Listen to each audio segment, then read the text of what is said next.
सभी सम्मानित अभिभावकों को जानकारी देना चाहता हूँ कि आज 1 अक्टूबर 2020 है। भारत सरकार की ओर से अनलॉकडाउन 5 की गृह मंत्रालय से निर्देश और आदेश आ चुके हैं, जिसमें से भारत सरकार ने राज्य सरकारों पर डिपेंड कर दिया है शिक्षण संस्थाओं को खोलने के संबंध में। मैं इस जगह फिर बताना चाहता हूँ, शिक्षण संस्थान बंद नहीं हैं, शिक्षण संस्थान खुले हैं। शिक्षण संस्थान के अंदर पढ़ाई खोलने के संबंध में राज्य सरकार को यह पूर्ण रूप से छूट दी है और विभाग को दी है, और आशा है कि स्कूल में शिक्षण कार्य 15 अक्टूबर से मिल भी जाएगा। और हम सभी अभिभावकों को यह जानकारी पुनः देना चाहते हैं कि वर्ष ये 2020 और 21 का जो सत्र है, उत्तीर्ण कक्षा में जो छात्र पहुंच चुके हैं, इन सभी छात्रों की पूर्ण रूप से विश्वास दिलाता हूं कि अग्रिम कक्षा में प्रोन्नति होगी। परीक्षा ऑनलाइन के माध्यम से गवर्नमेंट कराए उत्तर प्रदेश सरकार या ऑफलाइन की, वो सरकार की मर्जी है, सरकार के दिशा निर्देश जैसे होंगे आएंगे, परंतु ये छात्र सब आगे अवश्य बढ़ेंगे, इसके विषय ध्यान रखें। ठीक।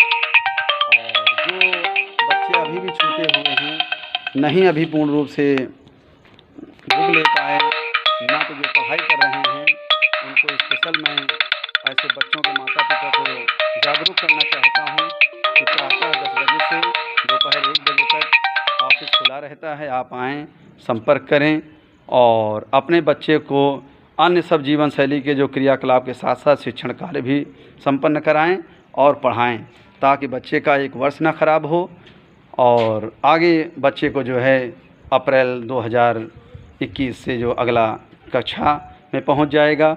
एग्ज़ाम्पल तौर पर 7 में है तो 8 में पहुंच जाएगा, 8 में है तो 9 में पहुंच जाएगा, 1 में है तो 2 में पहुंच जाएगा।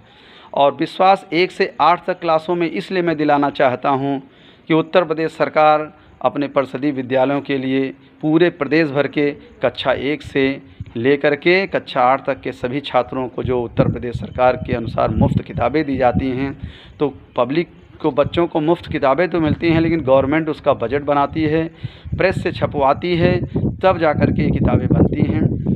तो उसका बजट बनाया होगा, उसका बजट से किताबें छपवाईं, विद्यालय में पहुँची, और आपके गांव में आप देखें प्राथमिक विद्यालय के अंदर तो शिक्षक मिलेंगे, किताबें बांट रहे हैं। तो जब उत्तर प्रदेश सरकार अपने विद्यालयों के लिए प्रक्रिया कर रही है, तो क्यों नहीं वित्त विहीन के लिए करेंगे।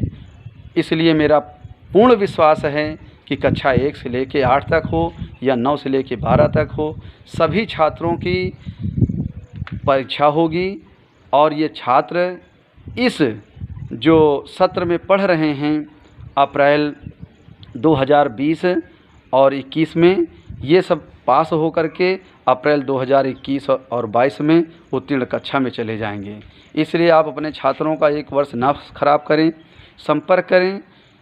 और फीस के संबंध का मामला है तो फीस के मामले में आप संपर्क करें, बिल्कुल ना के बराबर फीस का प्राविधान रखा गया है। और अभी तक जो अप्रैल से लेकर के सितंबर तक का मामला है फीस का, उसमें कहीं कोई प्राविधान नहीं रखा गया है, ना लेने का रखा गया, ना भविष्य में लिया जाएगा, ना शुल्क जमा कराया जाएगा। और अभी भी ऑनलाइन भी पढ़ाई चल रही है, उसमें भी इतना कम से कम शुल्क रखा गया है। अब सामूहिक ये नहीं बताना चाहूँगा क्यों, अलग अलग क्लास का अलग अलग है। आप ऑफिस आएँ, संपर्क करें, लेकिन ये आपको विश्वास दिलाता हूँ कि यह शुल्क जो है ऑनलाइन में सिस्टम में जो रखा गया है, वो इतना कम से कम रखा गया है कि गरीब से गरीब भी और इस समस्या से, जो आर्थिक समस्या से जूझ रहा परिवार भी अपने छात्रों को शिक्षण कार्य दिला सकता है। ऐसा विचार करके, ऐसा समझ करके विद्यालय परिवार ने, प्रबंध समिति ने शुल्क निर्धारित किया है।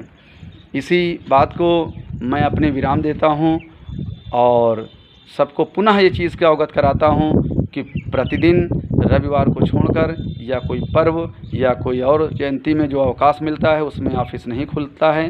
बाकी प्रातः 10 बजे से दोपहर 1 बजे तक ऑफिस खुला रहता है। आप आएँ, अधिक से अधिक जानकारी सामने बैठ कर के लें और समझें और अपने छात्रों को पढ़ाई कराएं ताकि एक वर्ष खराब ना हो। जय हिंद, जय भारत।